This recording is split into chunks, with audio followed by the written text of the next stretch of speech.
A wise Riverfront Stadium scoreboard once said, walks will haunt. And man, was that true for the Reds last night. More roster churning has happened and more is on the way, but don't you worry, because we are going to make it all make sense. Well, we're going to try anyway. And I'm going to tell you who I think the 2022 MVP is for the Cincinnati Reds and see if Jeff can talk me out of it. We've got all that and more right now on today's Locked On Reds. Let's go. You are Locked On Reds, your daily Cincinnati Reds podcast, part of the Locked On Podcast Network, your team every day. You are Locked On Reds with myself, Jeff Carr, and my co-host, Stephen Offenbaker. We are lifelong Cincinnati Reds fans that have taken an addiction and turned it into information for you as we're winding down our first season as co-hosts, but we've been doing this for over 4 years separately, talking about the Reds, bringing you daily Reds content here on the Locked On Reds podcast that's part of the Locked On Podcast Network. Thank you for making us your first listen, because we are your team every day. On today's podcast, we are going to take a look at Steve's pick, and he's calling the 2022 MVP race for the Cincinnati Reds. We'll see. We'll see. We're also going to look at some roster stuff, because there's a couple of guys out on rehab assignments. That means that some players are going elsewhere. We will talk about what that looks like for the Reds coming up here soon. And also, we've reached the point of the season where wins and losses don't necessarily have the kind of weight that they did earlier on, especially because the Reds are way, way out of it. But we have got to look at last night's game, Steve, because there's simply one stat that sticks out to me, and it's something that got me thinking. What stat defines the Reds season other than wins and losses? And I'm going to give you a minute to think about this one, because I thought about this. I mean, that game took forever, so I'll tell you, I thought about it for a long time. Walks. The Reds had 11 walks last night, and we can expand it to hit batsmen and say, okay, unintentional free passes to opposing batters. The Reds had 11 walks last night. They had a couple of one hit batsmen as well. And you're looking at a team that, when you take and put that together, you have 502 walks by the Reds this year. That is 8 behind the Kansas City Royals for the most in baseball. And you add on to the fact that they have hit 89 batters. So that's 591 unintentional free passes. That is the kind of nightmarish number that begins to explain, and really for me has a huge part in explaining the struggles of the Cincinnati Reds. You know, like I said in the cold open there, Jeff, walks will haunt. And to expand on the theme, you're absolutely right. You include those 89 hits batsmen, unintentional free passes. It's not quite as catchy, but unintentional free passes, they will haunt as well. And listen, you have to look no further than that list of teams that you just read, all lumped together: Royals, Reds, Rangers, Nationals, Pirates, Rockies, Cubs, Angels. The company you keep, right? It tells you what kind of season you're having. And we are definitely like hanging out with the group in the league that we don't want to be spending time with. Right, and it's why any team comes here. I mean, whenever I had the pre-series crossover with Paul Holden before the Rockies series, he kind of had the demeanor of, well, yeah, this is the Rockies series to win or lose, because everybody else in the league looks at the Reds like they're jokes this year.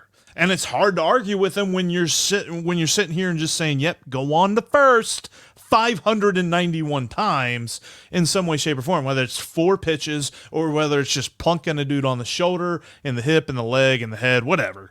It's not even like divisive hit by pitch. It's just losing control. And we saw that last night. Justin Dunn, it kind of felt like his command was off a little bit. There were moments where you had Austin Romine setting up in a spot in the strike zone, and then whenever Justin Dunn threw the pitch, it was like, oh, got to catch it over here. That's not where I was calling for it, but all right, he threw it. I'll catch it and make sure I don't let this thing go to the backstop and let the guy on second come all the way home. But when you look at the Reds as a whole, walks are just absolutely killing this team. If I were to give you a stat back of what I think, and your initial question here, other than wins and losses, what stat defines the 2022 Cincinnati Reds? I think for me, it's the number 62. 62 is the number of players that have appeared on the Reds active roster in 2022. Of those 62 players, Jeffrey, 32 of them have been pitchers. What that means is there has been a whole lot of guys in the major leagues that had no business setting foot on a Major League Baseball field, let alone throwing pitches in a game. And yet here we are. You want to talk about the walks being up and the unintentional free passes of guys getting plunked? There's your reason why.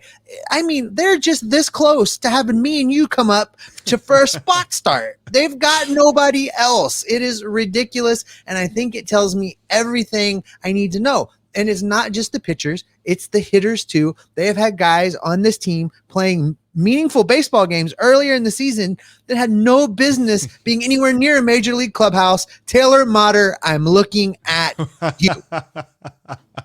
The hero of the Toronto series, Taylor Motter, playing third base. Yeah, no, that's hard to argue, especially when you look at the fact, let's put this into a very simple-minded perspective, something I can understand, right? 62 players have played. You can only carry 40 men on the roster at one time. An active roster, 26, which means there have been so many call-ups, send-downs, DFAs, adding them to the roster. We have selected the contract of so-and-so, and we're bringing them up to the major leagues and things like that. There's been so many of those things happen this year that honestly, when we're about to talk here in a few minutes and look at some more roster upheaval and some more roster movement, Nick Krall's probably really looking forward to like the little dead period of the offseason where he can just kick back and go, whoa, I don't need to fill a team for a day. Like, this is kind of nice because, my gosh, he's been a busy dude. You and I have joked about this before, and I'm convinced maybe it's not even joke. Now it's just a sad truth that David Bell probably wanders into the clubhouse every day like, do I recognize anybody? Do I know anyone that's here? I mean, he probably goes up to the broadcast booth just to see some familiar faces because he might actually know those guys. It's a difficult situation. I mean, I don't know how you can continue to cobble together a roster the way that the Reds have cobbled together 62 players worth. Your point about the 40-man roster is great. That's 22 players that have had to be added and removed from the 40-man roster in the one baseball season. It's ridiculous. That's so much just roster movement. That makes anybody playing MLB The Show or heck, fantasy baseball managers be like, whoa, that dude's been busy. That's a lot of movement, man. Like that's the kind of thing that just it's absolutely mind-boggling to see the roster turnover that the Reds have had. And honestly, I think I'm with you. I think it's 1A, 1B for me. Like, the walks are a product of the roster upheaval and the different pitchers that the Reds have had to put into spots. Chase Anderson, or Mike Minor, or, well, okay, I'm going to hurt my throat if I do that whole clearing my throat thing and naming all the different guys. But yeah, you get it. There's been a lot of those guys. And when you look at this team after where they were in 2021, that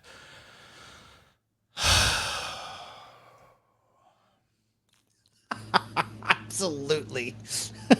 Oh my. Drink your pain away, Jeff. Drink your pain away. But listen, if you show us a team that has issues like the Reds have, where they're giving away so many free passes, and I guarantee you that is going to be a bad team. And as you alluded to, Jeff, the roster is still in flux, and there are a couple of guys on rehab assignments that will test Nick Krall's decision-making abilities once again. We'll tell you what should happen and what probably will happen. And we'll tell you why you should grab a Built Bar right now, because you're going to need energy to keep up. If you haven't tried Built Bar Puffs yet, you are depriving yourself of one of life's greatest joys in the snack world. And guess what? There is a new flavor. Are you ready for it? It is delicious, indulgent cookie dough covered in 100% real chocolate. That's right. Built has done it again. Let me introduce you to your new favorite cookie dough chunk puffs. They have a light and chewy texture. They're real cookie dough chunks. And of course, as I said, covered in 100% real chocolate. All of the joys of eating cookie dough without the hassle of making it. Plus, it's healthy for you. What a treat. Cookie dough chunk puffs are only 160 calories, and they have a whopping 15 grams of protein in each and every one. Like all Built Bars, the new cookie dough chunk puff is covered in 100% real chocolate. That means they're healthy and tasty. Chocolate covered cookie dough with a light, fluffy texture. Oh, so good. And it keeps you on your healthy eating habits.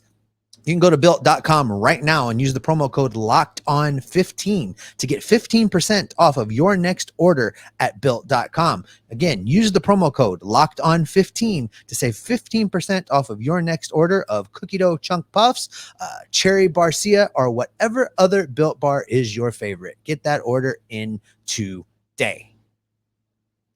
All right, coming up tomorrow, we are going to break down yet another riveting start from the one and only Mike Minor. Whether it's good, whether it's bad, or whether it will probably be ugly. All right, Jeff, we teased it up top there. There is a continued roster churn with the Cincinnati Reds. Nick Krall has been probably the busiest general manager in all of baseball this year, between the roster moves and the trades and trying to keep up with everything that's going on. And that's not going to slow down anytime soon. I think that pace is going to continue right into the offseason, because there is more a change a coming. That's definitely something that's not going to go away until pretty much October 7th, whenever the Reds don't have another game. Albert Almora. They're not going to be in the playoffs? I don't think so. Damn.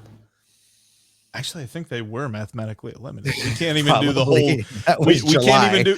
Yeah, we can't even do the whole. So you're telling me there's a chance? There's not a chance. There's not a chance. So let's run through this real quick, because there was a move made yesterday before the Reds began their series in Chicago. Albert Almora returned. He is back on the roster. In fact, he started. We'll tell you why in just a moment. And with his return, Colin Moran was DFA'd again. Oh, shocker. Yeah, shocker. So Albert Almora is back. He started yesterday. He wasn't supposed to start because Nick Senzel was in the starting lineup. However, he was scratched about an hour before the game started. Now, that in and of itself is a little bit disconcerting. And then you also have the news that Bobby Nightingale tweeted a little bit after last night's game that Nick Senzel sprained his ankle sliding into third base. Those two things separately in a vacuum, sure, okay, that makes sense. They're injured. But the fact that he traveled to Chicago on the plane, was in the starting lineup, and then they're like, oh yeah, wait a minute, he sprained his ankle on Sunday. Maybe we shouldn't play him. Like, huh? And they're examining him tomorrow. So if you put that together, they played last night shorthanded, and they're playing Wednesday shorthanded as well. I suggest that everybody go out and find them someone that loves them the way that the Reds love playing shorthanded. It is one of the most ridiculous things I have seen in baseball in a long, long time. I mean, I get that every once in a while you're going to have a guy that gets nicked up, and you're going to want to try and wait it out and see if they'll only miss 2 or 3 games versus the 10. But you don't do that every time someone gets hurt, and you don't do it when you have multiple position players injured. You can't do it. I don't care if the rosters are expanded or not. You simply cannot operate a baseball team this way. And I think that it's probably Nick Krall's biggest failure this season. Yeah, and we gave him lots of props for the way that he handled the trade deadline. But look, there's so much more to managing a roster when it comes to a Major League Baseball team, and that has been a huge area of concern for you, for me, for lots of us that follow this team on a daily basis as to why on earth they like to play shorthanded so much, and they're going to do it again. That's not a stat that we can readily find. I don't think we can find that on Baseball Reference or Fangraphs, but I'd be interested to know how many games the Reds played shorthanded this year. I think it probably leads the league. But I bet it's more than half the games. I bet it's more than half the games they've played this year that somebody was unavailable. I mean, I got no data to support that at my fingertips, but someone out there smart enough to figure this out. And it feels like that is exactly what has happened. But listen, Jeff, as nicked up as they are and as injured as they've been, there is a little help on the way, I think. And that comes in the form of 2 pitchers and a position player. We've learned that Duarte and Hunter Greene, both doing rehab starts down in the minor leagues, and Matt Reynolds is down there as well. So what do you do with those guys? Well, and one of those names too, some people are going, huh? That's Daniel Duarte. He last pitched back in April. Yeah, there's some guys that have been on these 62, been one of the 62 players on this team that you're going to be like, huh? Like, remember Lucas Sims used to pitch for this team? He only pitched a handful of games this year. Remember that Justin Wilson used to pitch for this team? He only pitched in 5 games this year. Remember Daniel Duarte? Yeah, he was one of those like rookie dudes coming out of spring training that earned himself a spot that I was excited about because he wasn't some kind of retread relief pitcher that we were just hoping was going to pan out. It was a young guy who we were going to learn some things about and see how he can grow and develop with the team. Well, he has been out since April. We haven't seen him since then. And then Bobby Nightingale dropped an update yesterday. Oh, by the way, on Thursday, he's starting a rehab assignment, could be back before the end of the year. Now, he's a relief pitcher, so he could probably get a handful of appearances in the last week or so, because at that point, this bullpen's just going to be dog-tired, and they're not going to know who to turn to anyway, and so they're going to say, hey, he's healthy, let's go. And we'll probably see Daniel Duarte at that point. Matt Reynolds. On Duarte, Jeff, I don't think that it bothers me very much that they're trying to get him back for a few appearances this season. Again, like you say, he's been out till April. And before you move into Matt Reynolds, let's stay with the pitching and let's go with Hunter Greene, because you were reciting some numbers to me and I was confused before, and I am just way more confused after hearing your numbers. Tell us about Hunter Greene's last rehab start. So let's do reverse pyramid here, okay? Let's do big. Okay, he struck out 2/3 of the guys he faced. That's good, right? Really good. He faced 9 hitters. What? Not getting so great. He pitched 2 innings. Now, he didn't leave this game injured. To the best of our knowledge, he was not complaining. Everything was successful. So why in the world, when your team is at the major league level just getting its brains beat in, do you keep Hunter Greene to make a 2-inning start in Louisville when he's out there? And listen, I said this yesterday, if he's throwing like only a changeup, if he's working on a pitch, if he's doing something different, that's one thing. That's not what's happening. He's pitching. So why is he not pitching in Cincinnati? Exactly. Yeah. He's using his typical arsenal, pitching against AAA hitters for 2 innings, for 9 hitters. Like, watching that game yesterday and the Reds walking as many Cubs as possible and thinking of some games coming up here in the future where it's, bullpen days with Luis Cessa starting or something like that. And you're just like, And we had to give Hunter Greene 2 innings. Yeah, it's very confusing for me. And what's even more confusing for me is how the Reds are going to deal with this. Now, I think it's pretty elementary at this point. The Reds picked up Chase Anderson literally to be a stopgap until Hunter Greene was ready. Hunter Greene's going to be ready here soon. Probably should be, let's see, Tuesday, Wednesday, Thursday, Friday, Saturday, Sunday. So she'll be ready for Sunday. Mm-hmm. So you should see Chase Anderson off the roster, Hunter Greene on the roster. The other 2, though, there's a should happen, and there's what's probably going to happen.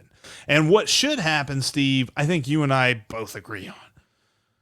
Well, let's back up to something you mentioned in the last segment, and that is that Colin Moran is gone. You and I both wondered if they would actually do that or if it would be someone like Alejo Lopez getting sent out.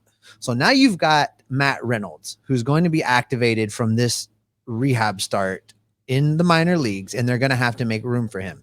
I don't see at this point how it's not Alejo Lopez that gets sent down. It should be in my opinion, it should be Aristides Aquino. He should be done. He should be gone. That should be the end of this experiment. He's not going to get any better. You know it. I know it. I think the Reds even know it. They just feel like in a lost season, what the heck? But I don't think they're going to do that until the end of the year. I think it'll be Alejo Lopez, who still has an option. They can send him down and then kind of reset and see what the offseason holds. But, I really, at this point, unless they have an intention of trying to keep Matt Reynolds around and extend him for a year, I would much rather see Alejo Lopez get all that playing time than see Matt Reynolds come up and take playing time. I agree. And you're talking about a dude, and I don't necessarily know to what degree Alejo Lopez is a part of the future plans, but he could be. Matt Reynolds, I really think there's like a 99% chance he's not part of the future plans. I don't think that percentage is as great for Alejo Lopez, so I feel like Alejo Lopez is the guy that should get playing time over Matt Reynolds. That's probably not what's going to happen. And then when you look at Daniel Duarte coming back, there's definitely a move that should happen. There's probably a move that's going to happen because it's happened a million times already this season. And I'm going to get into that here in just a minute. Plus, I am going to ask Steve, because Steve mentioned this. He mentioned this earlier because we're going to go there. Yeah. We are going to go there. We are ready to call the MVP race for the 2022 Cincinnati Reds, or at least Steve is. He's going to explain that next. But first, make sure that you're following us on Twitter. You can follow me at Jeff Carr, and I just clicked that off. If you're watching on YouTube, you can see it. It's at Jeff Carr with 3 Fs. You can follow Steve at S. Offenbaker with 2 Fs, and you can follow the show at Locked On Reds. Also, make sure you're following us on YouTube, and make sure you click the bell to get notified. That way, whenever we have something new for you, whenever we go live, things like that, you will get a notification letting you know that, hey, you got some more Reds content to check it out, because we are bringing you Reds content every single day here on Locked On Reds. Speaking of Reds content, Steve, you mentioned that you're ready to name the 2022 Reds MVP. Who's your pick? This exercise was not as easy as you might think. Again, I remind you from our first segment, 62 players to consider who have appeared on the Reds active roster in 2022. As many candidates as an American Idol episode. Go on. Pretty much. I looked for consistency. I looked for performance. I looked at reliability. I looked at the clubhouse factor, the captain factor, one could even say. And I'm ready to tell you and proclaim that the MVP of the 2022 Cincinnati Reds is farm dog Kyle Farmer. There's really no other choice, Jeff. That is going to be your 2022 Cincinnati Reds MVP, Kyle Farmer. In the last 30 days, he has a slash line of 281, 323, 388. That's good for an OPS plus this season of 88, not 188, 88, 12% below league average. That's our MVP, folks, and that should tell you everything you need to know about the 2022 Cincinnati Reds, because he's the guy. Now, Jeff, I challenge you to tell me I'm wrong. Pick somebody else. Go. Well, you got Joey Votto. He kind of had a disappointing year. Jonathan India is good at baseball. Hadn't been good this year. Tyler Stevenson's hurt. Gosh. Can it be a pitcher? Unless we can give it to Luis Castillo. I mean, can we fly it out to Seattle? Yeah, is it Alexis Diaz? No, can't give it to a relief pitcher. Rough start to the year. Rough start to the year. Walked a lot of guys. Go figure. Man. I really want to argue. I really want to fight this, because me and you have talked ad nauseum about this. We feel like people are over the moon about Kyle Farmer and probably need to scale back their expectations a little bit. But congratulations, universe. you win. I really did want to be right about this. I don't know that I can fight that. I can't fight that. There's been nobody that's been healthier. There's been nobody that's been available. What do we always say? What do people always say when they're talking about athletes in any sport, let alone baseball? Availability is the best ability. And we used to say that with Jesse Winker all the time. You remember that? Jesse Winker had like a 150 OPS plus, but he played in 80 games. Like, how can you give an MVP to a guy that hasn't even played 100 games? Can't give it to Tyler Stevenson. He's been amazing when he was healthy. He was not healthy very much. And part of that was fluky, but yes. Kyle Farmer. Consistency is one of the things I looked at, Jeff. And you made a great point. And I'll throw the question back at you because I know you looked it up today. Who has the second and third most games played for the Cincinnati Reds in 2022? This is going to blow everybody's minds. Second on the list of Reds in games played in 2022, the man with a sprained ankle right now, Nick Senzel. Nick Senzel. Let that just marinate for a second. And now brace yourself because, Jeff, who is number 3 on the list for games played for the Cincinnati Reds in 2022? He's a big bopper. He's got some power, got some pop, can play multiple positions, and he's currently in San Diego. His name is Brandon Drury. Unreal. And fourth is Tommy Pham, and he's tied with Joey Votto, and neither one of those guys are playing any more games for the Reds the rest of this year. Like that, the number of games played, and who knows the severity of the sprained ankle for Nick Senzel. If it is that bad, that means that not only will Kyle Farmer be the most consistent on-field guy, he's going to be the only guy who finishes with over 100 games played for the Reds.